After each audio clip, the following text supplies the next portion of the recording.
Баршаңызға ассалаумағалейкум. Сіздермен бірге қазақ тіліндегі спорт жайлы YouTube арна ERA-X. Видео ұнаса, видеоға лайк басып, арнаға тіркеліп қойыңыздар. Қазақ жігіттері UFC файтері қазақстандық Шавкат Рахмоновқа автокөлік сыйлады. Желіде сол сәттің видеосы жарияланды. Бұл қазақ жігіттерінің ниеті батыр жаяу жүрмесін. Ол қазақ жігіттер үшін сын емес пе? Сондықтан бұлар елдің жігіттері болып, қазақ жігіттері атынан Шавкат бауырымызға тұлпар деді видеода актер Әділ Ахметов. Сондай-ақ видеодан әнші Сәкен Майғазиевті көруге болады. Қазақтың бір топ жігіті Рахмоновқа Toyota Camry 70 көлігін сыйлаған. Компанияның Қазақстандағы дүкендерінде бұл көліктің бағасы 10 миллион 770 мыңнан басталады. Еске салайық, қазанда Шавкат Рахмонов UFC-де алғашқы жекпе-жегін өткізіп, бразилиялық Алекс Оливейраны қылғындыру әдісімен жеңген болатын. Қазақстандық файтер MMA-де 13 жекпе-жек өткізіп, оның бәрін мерзімнен бұрын аяқтаған. Қазақ жігіттерінің атынан сіздің елге Шавкат бауырымызға Алла қаласа тұлпар.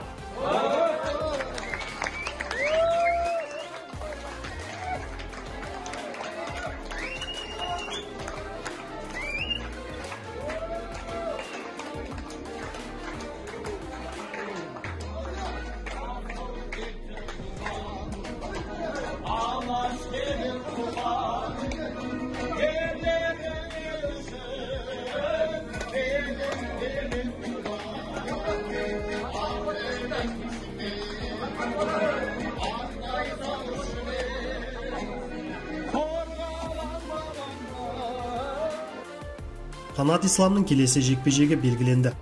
Ол былтырдан бері рингке шыққан жоқ.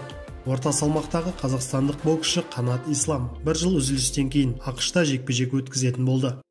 Қанат қаңтар айының соңында ақш-тың Плант-Сити қаласындағы бокс кешінде рингке шығады. Қарсыласы әзірге белгісіз. Боксшының өзі қазір Америкада және бапкері Роджер Романың жетекшілігімен жаттығып жүр.